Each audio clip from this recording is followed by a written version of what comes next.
Hey YouTube, this is Tom at TM Aquatics and I hope everyone's doing great. In today's video, we're going to take a look at a brand new group of Plecos that I just picked up today, check another one off the old bucket list, and then we're going to move 3 groups of juvenile Corydoras into one of the new 40-gallon breeder grow-out tanks that we just added a week and a half ago. So anyways, I do hope you stick around and check this one out.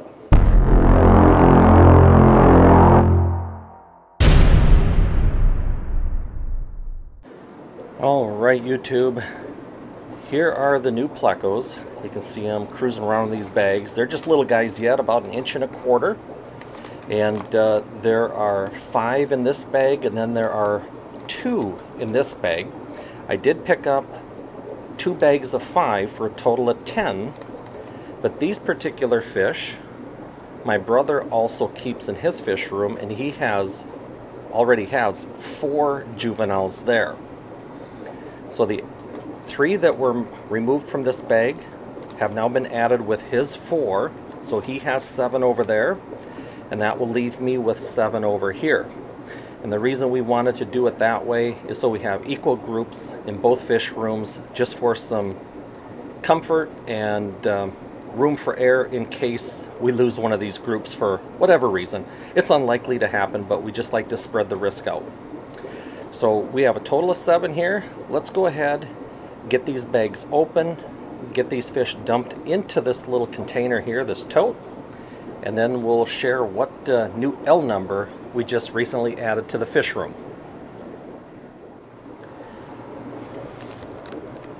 So this new L number really shouldn't come as a surprise because it is an L number that I've talked about several times. A lot of my recent videos, and it's another species of Ancestris, and in the past year I've added 3 groups of Ancestris into this fish room. I've added the L183s, the L181s, and the Ancestris Wobbin Musters. But this was yet another group, a little newer to the hobby. But man, they are cool looking. And they're kind of a hot commodity. They sell really good. They sell for a lot of money. And they're not too challenging to breed from what people I know that are already breeding are telling me. So, alright YouTube, we have all the fish out of the bags. All 7 are out of the bag. They're in the plastic tote now. And we'll zoom in a little bit. And not sure if you can really see their markings too well. They're very stressed out, and I'm sure shining this bright light in their eyes doesn't really help the situation at all. But if you can see their patterns, it's another honeycomb type patterned Ancestris, similar to the Wobbin Musters, but these are the L519 Keifner 2s. And these are all the rage right now. These are a very, very hot commodity. They're selling great. They're in high demand. And they're just a beautiful looking Pleco. So I need to get them into a tank. I'm not quite sure what I'm going to do at this point. I don't have any open tanks for quarantine. So what I might do is either put them down here in this 40-gallon breeder, which I hate to do because I have a bunch of L494s and L134s in there. Or I might put them in this bottom grow-out tank over here that only has a couple of bushy-nosed Plecos. But I was hoping to add some juvenile Corydoras into that tank today. Some CW49s I have in this breeder box. Some Corydoras bozemanii that I have in this breeder box, and then some CW009 green laser Corydoras that I have down in that breeder box. I was hoping to dump all 3 of those breeder boxes into this tank here. So I think I'm going to have to think about this for a little bit. I might end up moving the Corydoras, dump the Corydoras into this top tank, and just put the L519 Kuiper 2s down here in this tank. So anyways, I need to think this over for a couple moments, and so I'll be back when I get this sorted out. For you, it'll just be a microsecond, but I'll be right back. Alright, so what I've decided to do, I've been adding some of the tank water in here to kind of get them semi-acclimated to the tank. I'm going to put them in this bottom 40-gallon breeder, one of the new grow-out tanks that I just set up. Now in there are 2 sponge filters that were fully seasoned, and just to add a little bit of extra biological media and biological bacteria to the tank, I just tossed in a couple of bags of, you know, these biological media rings, just to make sure we have enough biological material in there to help break down the ammonias and the nitrites and keep these little fish safe. So anyways, I'm going to put them in this tank here. Now as far as the Corydoras, I think I'm going to have to scrap my plans, but I have 6 CW49s in here, and I want to get them out because this fry box the exit keeps clogging up, and 4 of them now have jumped over the edge or gotten out over the edge and into the tank. So I have 4 more little CW49, the black diamond Corydoras. I have 4 more that are scattered about in the tank somewhere, because there's a total of 10, and they're all doing fine, by the way. And then over here, the green lasers. This was the small spawn that I had, but I'd like to get them moved out, but they can go a little bit longer in that fry box. And then I think what I'll do, these Corydoras bozemanii that are in this small fry box, I think I'll just swap it out for a larger fry box right now. Just give them a little more elbow room. Maybe that's what I'll do with these guys here, is just swap out these 2 smaller fry boxes for a couple of these larger fry boxes I have up here. And then just figure it out over the next couple of weeks and what I'm going to do with them and where I'm going to move them. Now, I did notice the black Schultzii dumped quite a few eggs. You can see in the corner there, in the front of the glass there, and up on the side of the glass.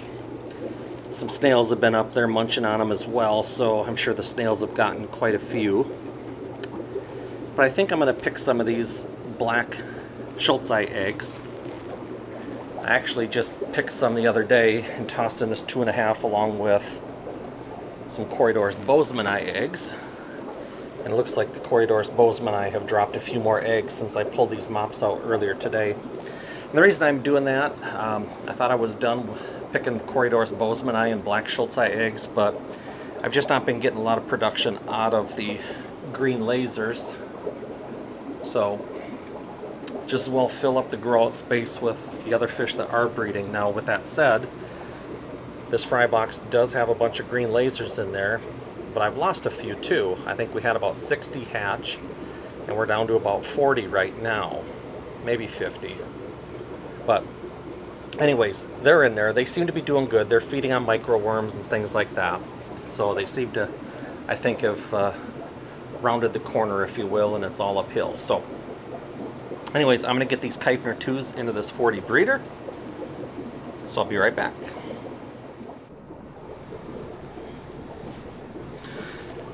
Alright, first one is in. There's 2 more.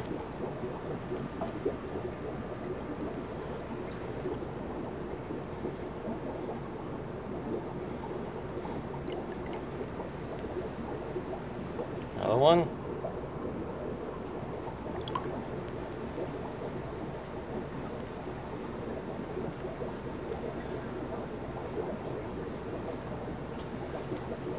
Unfortunately, there's some duckweed with them in here, and this is a brand new tank. I do not want it filled with duckweed, so I'll have to watch that over the next couple weeks and probably have to snipe out a few pieces of duckweed every so often. I can already see there's a few pieces in there.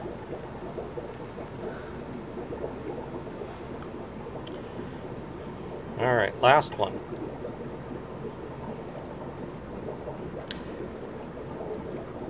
I'm really happy to add these to my fish room. They're just a really nice looking ancestris.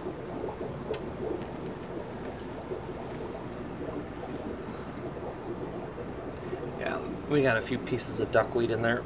So anyway, so now they're in there. I'm gonna have to find some wood, add a couple pieces of wood, a couple leaves in there for them, and then I need to put a light on this tank so I can actually do some wellness checks on them. And the light I'm going to be putting on is this light right here,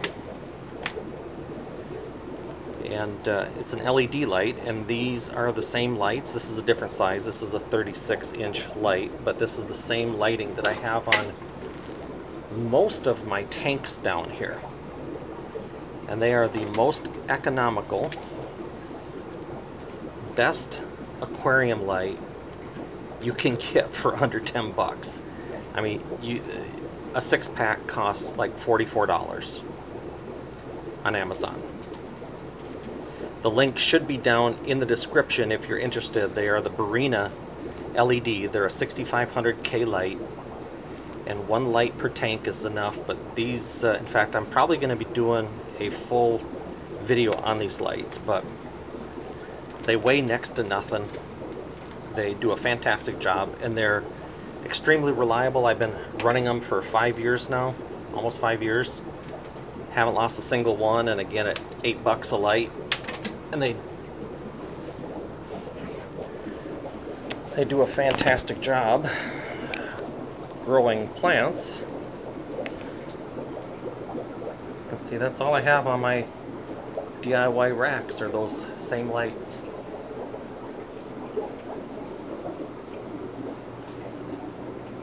You don't need to go out and buy a $50 light or even a $25 light.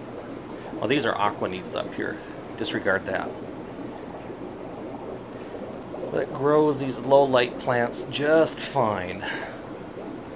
I think I'll do a full video on these lights and get into a little bit more detail and a little better presentation. So anyways, we have the L519s down here in this tank.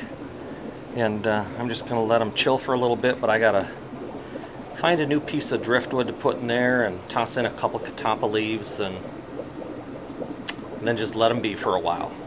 Maybe come back in a few months and hopefully they'll have grown quite a bit. But anyways, I think that's about it for today.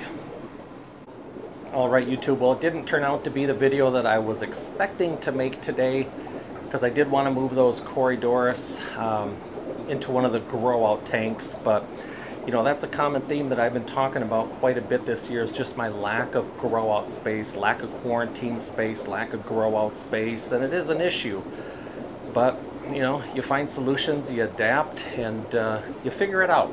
So anyways, with that said, the 519s are in their new temporary home, and we'll check back on them from time to time. And then I think as far as those lights that I showed, I think I'm going to do a full YouTube video on those specific lights, get into a little bit more detail, or a lot more detail, and then you know, let you the viewers decide whether it's something you might want to try in your fish room or on your fish tanks or not. Maybe you just want to pass on them, who knows. But I like them, they work really well, and again, I've been using them for nearly 5 years now and haven't lost a single light. So anyways, enough of that. I appreciate everybody taking time out of your day to stop by my YouTube channel and watch one of my videos. If you have any comments or questions, post them down below. Let me know what you think of the L519 if you're familiar with it. And again, thanks for your time. Appreciate it. Until the next one, we'll catch y'all later.